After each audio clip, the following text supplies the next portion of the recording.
오늘 마가복음 6장 30절에서 44절 말씀을 가지고 이곳은 빈들이요 라는 제목으로 함께 말씀을 나누어 보려고 합니다.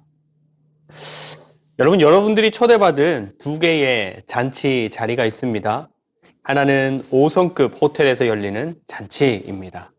괜찮은 오케스트라가 있어서 품격 있는 음악도 연주되고 또 제공되는 음식도 인류 셰프들이 그 자리에서 직접 요리해서 내놓는 음식들이 있는 자리이고 거기에 참여하는 사람들도 하나같이 신분이 높고 평소에 잘 접할 수 없는 그런 사람들이고 많지 않은 숫자가 모여서 즐기는 잔치입니다. 그래서 음식을 먹고 서로 이야기하면서 좋은 인맥을 만들 수도 있고 그래서 나의 삶의 지경을 더 넓혀가거나 지금 내가 해결하지 못하고 있는 문제들을 해결할 기회를 얻을 수도 있는 그런 자리인 것입니다. 그리고 또 하나의 잔치 자리는 넓은 들판에서 열리는 잔치입니다. 천막을 친 곳도 있지만 대부분은 돗자리를 깔고 하늘을 지붕 삼아 삼삼오오 앉아서 잔치를 즐깁니다. 참석하는 사람들은 가족들이고 친지들이고 또 친구들이고 이웃들입니다. 많은 사람들이 함께합니다. 특별한 절차나 조심해야 할 것도 없고 그냥 편안하게 와서 편안하게 즐기다 가면 됩니다. 야외이고 아이들도 많고 한 달이 건너면 다들 아는 사람들이라 서로서로 이야기하느라 시끄럽기도 하고 특별할 것도 없지만 편안하고 가까운 많은 사람들이 오랜만에 함께하는 그런 자리인 것입니다. 잔치가 열리는 시간이 같은 날 같은 시간이라면 여러분 어떤 잔치에 참석하시겠습니까? 우리가 읽어가는 마가복음에서도 두 개의 잔치에 대해서 언급합니다. 같은 날 같은 시간에 열린 잔치는 아니지만 하나는 5성급 호텔과 같은 궁전에서 열리는 소수의 높은 사람들의 또 비싸고 기름진 음식들을 먹으면서 즐기는 그런 잔치이고 또 다른 하나는 야외에서 들판에서 오늘 말씀의 표현대로라면 빈 들에서 열리는 잔치인 것입니다. 왕궁에서 열리는 잔치는 헤롯이 자기 생일을 맞아서 열었던 잔치였습니다. 대신들을 부르고 천부장들을 부르고 귀인들을 불러서 함께 먹고 마시며 관계를 돈독하게 하고 또 헤롯 입장에서는 내가 이 정도의 부와 권력을 가진 사람입니다를 많은 힘 있는 사람들에게 알리고 과시하는 그런 자리였습니다. 빈 들에서 열리는 잔치는 뜻하지 않은 그런 잔치였습니다. 예수님의 말씀을 들으려고 또 예수님께로부터 고침을 받으려고 찾아온 수많은 사람들이 예수님께서 계신 곳이라면 어디라도 찾아갔으니까 결국에는 빈들, 아무것도 없는 광야에까지 따라왔던 것입니다. 그런데 밥때가 되니까 계획에도 없었고 준비한 것도 없었지만 예수님께서 그렇게 예수님을 찾아 모여든 많은 사람들을 풍성하게 먹이신 자리였던 것입니다.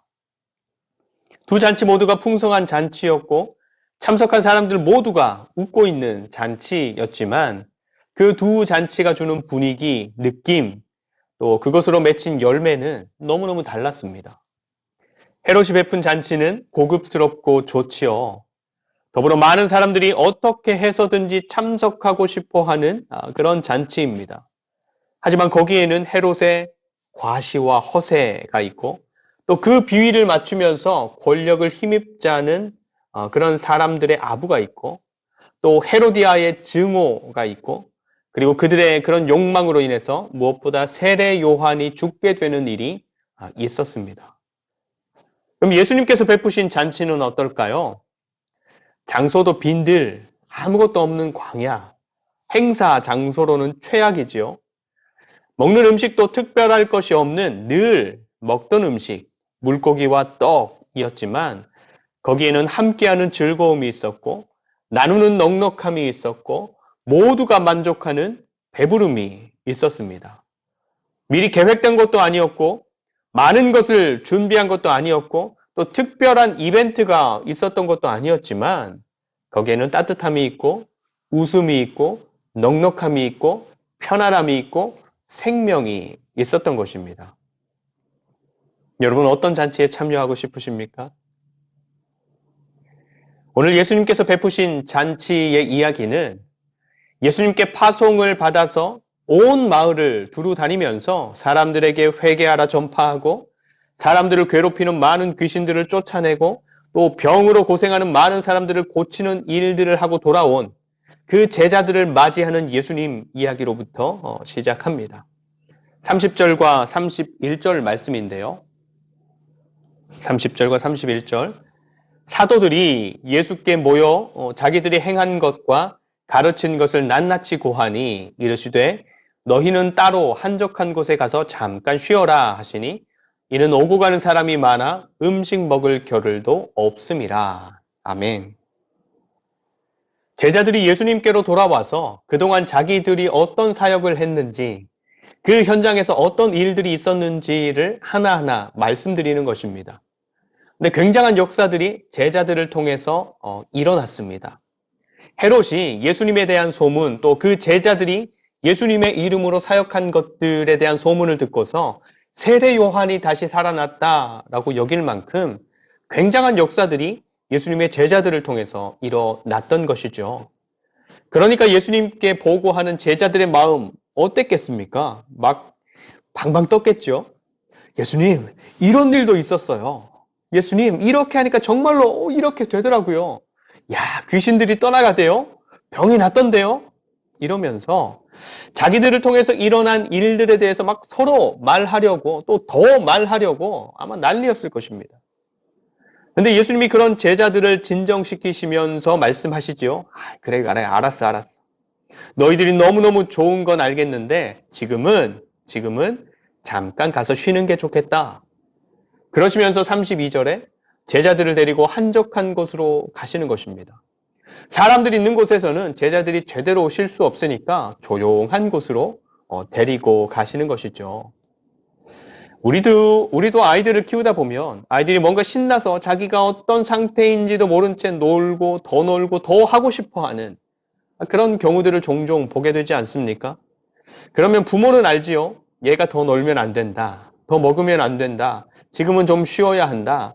아니면 좀 자야 한다. 등등. 그래서 아이들이 하고 싶어 하더라도 그만하게 하고 지금 그 아이에게 정말로 필요한 것을 하게 해주려고 애를 쓰는 것입니다. 지금 제자들도 그런 비슷한 상황인 것이지요. 열심히 승리하는 사역들을 하고 돌아온 제자들이 너무너무 신이 나서 말하고 또 말하고 더 말하고 싶어 하는 그런 상황이지만 예수님께서 그만.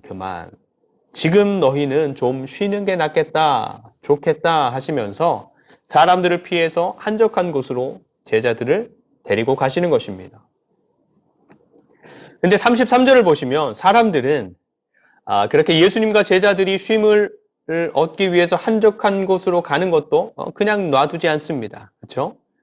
그리고는 어디로 갈지 목적지까지 예측해서 예수님보다 먼저 그곳에 가서 기다리고 있는 것입니다. 어떻게 보면 정말 좀 심하다. 왜냐하면 정말로 쉼이 필요해서 잠시 떠난 건데 그것도 그냥 두지 않고 목적지까지 예측해서 다들 몰려와서 미리 기다리고 있는 것이니까. 근데 예수님은 그 사람들을 나무라지 않고 여러 가지로 다시 가르치고 그들에게 필요한 사역들을 하십니다. 왜 그러시는 거예요? 34절을 보시면 예수께서 나오사 큰 무리를 보시고 그 목자 없는 양 같음으로 인하여 불쌍히 여기사 이에 여러 가지로 가르치시더라. 아멘. 그리고 날이 저물어서 밥 먹을 때가 되니까 예수님께로 찾아왔던 그 많은 무리의 사람들을 보시고는 배불리 먹이시는 일까지 주저하지 않고 하시는 것입니다. 여러분, 우리가 예수님을 믿어서 하나님의 자녀가 된다, 그리스도인이 된다라는 것을 우리가 떠올릴 때 여러분들은 우리가 그렇게 믿게 됨으로 말미암아 우리에게 주어지는 책임, 의무, 사명 이런 것들을 먼저 떠올리십니까? 아니면 하나님의 구원, 보호, 인도, 누림 이런 것들을 먼저 떠올리십니까? 그러면 그렇게 예수님을 믿는 사람들의 모임인 교회, 그리고 교회 생활을 떠올릴 때는 어떤 것들을 먼저 떠올리십니까? 우리가 해야 되는 것? 아니면 우리가 누릴 수 있게 된 것? 요한복음 10장 10절에 내가 온 것은 양으로 생명을 얻게 하고 더 풍성하게 하려는 것이라 말씀하셨어요. 여러분, 우리를 향한 예수님의 시선, 예수님의 마음, 또 예수님의 요청은 우리에게 뭔가 무거운 짐을 지워서 우리로 하여금 최소한의 본전은 뽑아내려고 하는 고용주들의 그런 마음이나 요구와는 거리가 멉니다. 우리를 향한 예수님의 요청은 지금 우리에게 정말로 필요한 것이 무엇인지, 신나는 것을 계속해서 말하게 하는 것인지, 아니면 따로 한적한 곳으로 가서 잠시라도 쉬게 하는 것인지를 알아서 우리에게 정말로 필요한 그것들이 그리 되도록 하기 위한 요청인 것입니다. 더불어서 우리를 향한 예수님의 마음과 요청은 세상의 누구보다 지금 우리의 상태를 잘 아셔서 우리가 먹어야 할 때 먹고, 입어야 할 때 입고, 누워야 할 때 눕고, 쉬어야 할 때 쉬도록 하시기 위한 우리들에게 가장 필요하고 합당한 요청들인 것입니다. 찾아온 많은 사람들을 향한 예수님의 열심이 한창일 때 제자들이 예수님께 말씀을 드립니다. 35절인데요. 때가 저물어 가매 제자들이 예수께 나와 여짜오되 이곳은 빈 들이요 날도 저물어 가니 36절 무리를 보내어 두루 촌과 마을로 가서 무엇을 사 먹게 하옵소서. 아멘. 이제 곧 해가 떨어질 때가 되었고 또 지금 사람들이 모여 있는 곳이 마을이나 집 근처가 아니라 빈 들, 아무것도 없는 광야이기 때문에 이제 사람들을 가르치는 것을 마무리하고 사람들을 서둘러 보내야 늦지 않게 가까운 마을로 들어가서 필요한 것들을 먹고 마시고 쉴 수 있겠다라는 제자들의 생각이고 예수님을 향한 요청이었던 것입니다. 상식적인 요청이고 지금 제자들이 처해 있는 상황과 형편에서는 가장 합리적인 선택일 수밖에 없습니다. 그런데 예수님의 대답은 달랐습니다. 뭐라고 하시지요? 37절 너희가 먹을 것을 주라. 너희가 먹을 것을 주어라. 아마 제자들이 자기들이 잘못 들었나 싶어서 재차 묻지 않았을까요? 예수님 여기 빈들입니다. 우리가 어디 가서 200데나리온어치나 되는 먹을 것을 사올 수 있으며 그래서 이 많은 사람들을 먹일 수 있겠습니까? 그만한 돈도 우리에게는 없을 뿐더러 그만큼의 음식을 살 만한 마을을 찾아서 먹을 것을 사오기에는 시간도 부족하고 인력도 부족합니다. 가능하지가 않습니다. 여기 빈들에 있는 우리에게는 불가능한 미션을 지금 말씀하신 것입니다. 하는 것이죠. 여러분 그런데 지금 이 제자들의 대답과 비슷한 이야기를 한 사람이 보다 훨씬 전에 있었습니다. 지금 제자들이 있는 곳과 같은 광야에 지금 이야기보다 훨씬 더 많은 백성들, 그때는 남자 장정만 60만 명이나 되었었는데 그 많은 백성들이 광야에 머물고 있었을 때 하나님께서 그 많은 백성들에게 이 백성들이 먹고 싶어서 불평하고 원망하는 대로 고기를 주어서 먹게 하겠다. 그것도 아주 질리도록 한 달이나 먹게 하겠다라고 말씀하셨을 때 모세가 하나님을 향해서 이렇게 항변하는 것입니다. 민수기 11장 말씀인데요. 그들을 위하여 양떼와 소떼를 잡은들 조카오며 바다의 모든 고기를 모은들 조카오리이까. 이 아무것도 없는 빈들에서는 불가능합니다. 하나님 생각 좀 하세요. 하는 모세의 항변이었던 것입니다.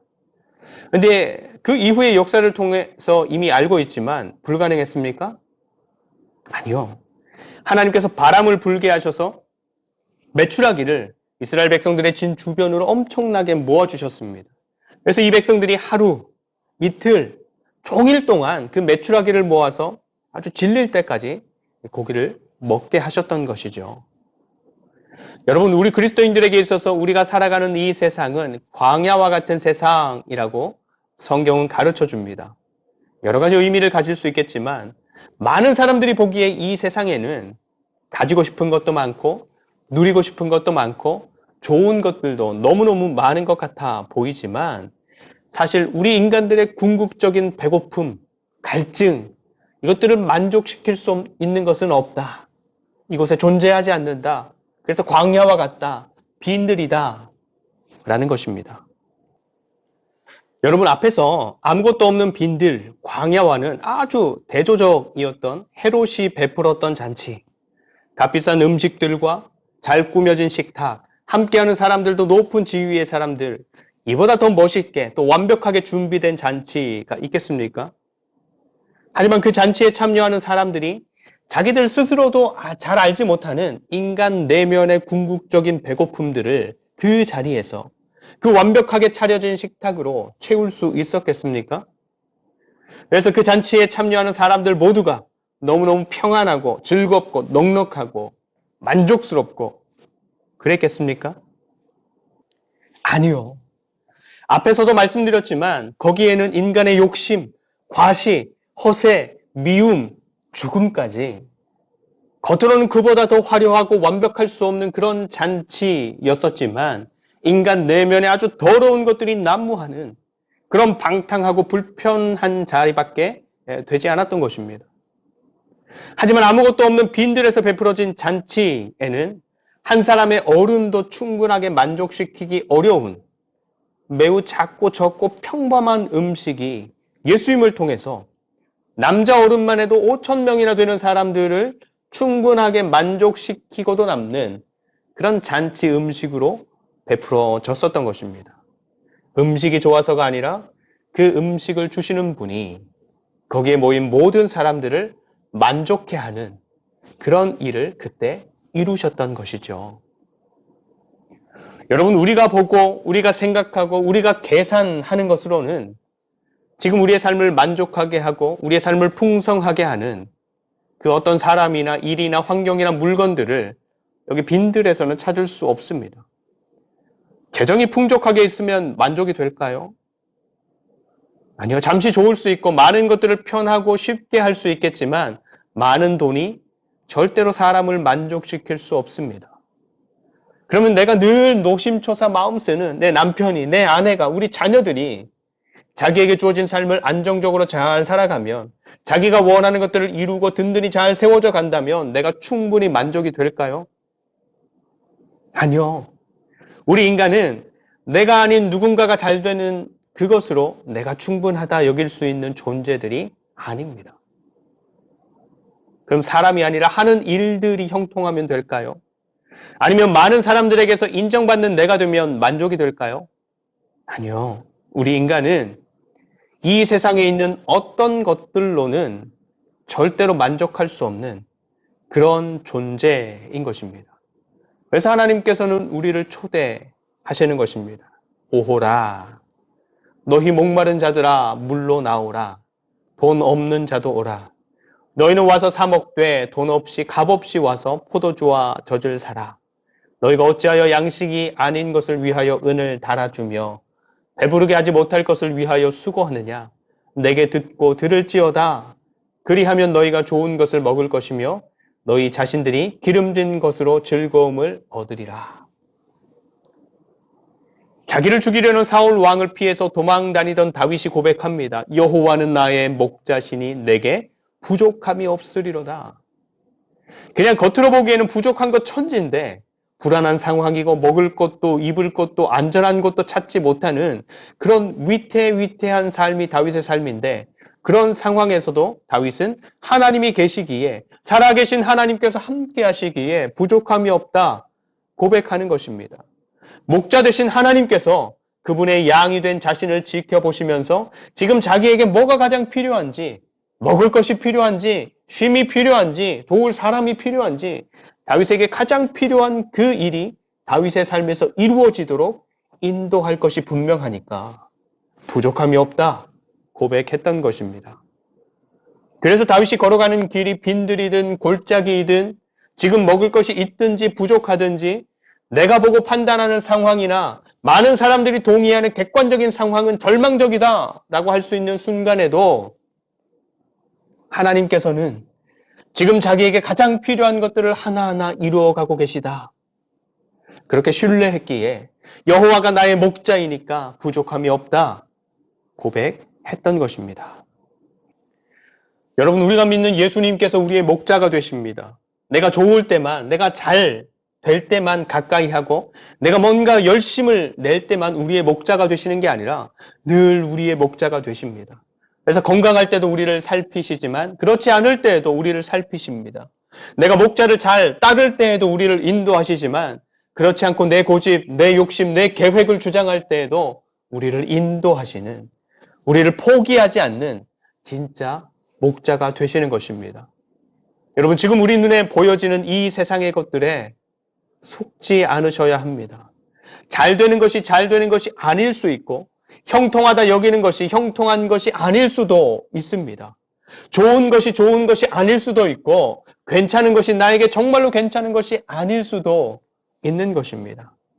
사실 우리의 오감과 생각과 판단이 빈들에서의 제자들처럼 누가 보더라도 합리적으로 판단한 것이었지만 하나님 편에서는 제대로 된 판단이 아닐 수도 있는 것입니다. 우리가 믿는 것은 나의 경험이나 나의 지식이나 내 판단이 아니라 우리의 목자 되셔서 날마다 우리를 살피시며 우리를 가장 선하고 좋은 길로 인도해 가시는 예수 그리스도이신 것입니다. 우리가 살아가는 세상은 빈들입니다. 늘 부족하고 없고 또 우리에게 정말로 진심 필요한 것은 우리 힘으로는 얻을 수도 없는 그런 삶의 터전이 바로 우리가 살아가는 이 세상에서의 삶인 것입니다. 그렇기 때문에 예수님을 향한 제자들의 항변처럼 계산해 봤더니 충분하지 않은 것 같아요. 불가능해요. 라고 판단할 수밖에 없는 우리 그리스도인들의 삶의 현장이지만 그런 삶의 현장이기에 더더욱 우리의 목자 되신 예수님을 바라보고 의지하고 그래서 그분께서 이루시고 베푸시는 의리의리한 환경도 아니고 고급진 먹을 것도 배설되지 않았지만 우리의 영혼을 만족해 하는 풍성한 잔치에 우리 모두가 참여하고 그래서 풍성함과 기쁨과 만족을 누리는 그런 복된 삶이 저와 여러분들의 삶이 되시기를 간절히 축원드립니다. 기도하겠습니다. 예수님께서 우리의 목자가 되심을 믿습니다. 예수님께서 우리의 목자가 되셔서 감사합니다. 늘 우리의 진짜 필요를 살피시고 그것이 채워질 수 있도록 우리의 삶을 인도하시기에 우리가 생각하고 판단하고 기대하는 것과는 다른 길을 걸어갈 때도 있을 테지만 참 목자 되신 주님께서 우리와 함께 하시며 선한 길로 인도하고 계시다라는 사실을 늘 신뢰하며 감사하며 찬양할 수 있도록 도와주시옵소서. 우리의 삶을 내어드립니다. 우리의 일터를 내어드립니다. 우리의 가정을 내어드립니다. 우리의 교회를 내어드립니다. 우리의 자녀를 내어드립니다. 우리의 계획을 내어드립니다. 우리 삶의 모든 것을 내어드리오니 주님의 뜻대로 우리의 영혼이 살고 세워지고 더 풍성함을 누리는 푸른 풀밭, 맑은 시냇 물가로 친히 인도하여 주시옵소서. 늘 주님과의 친밀함을 누리며 믿음과 사랑과 소망 안에서 자라가게 하여 주시옵소서. 감사드리며 우리의 선한 목자 되신 예수 그리스도의 이름으로 간절히 축복하며 기도드립니다. 아멘.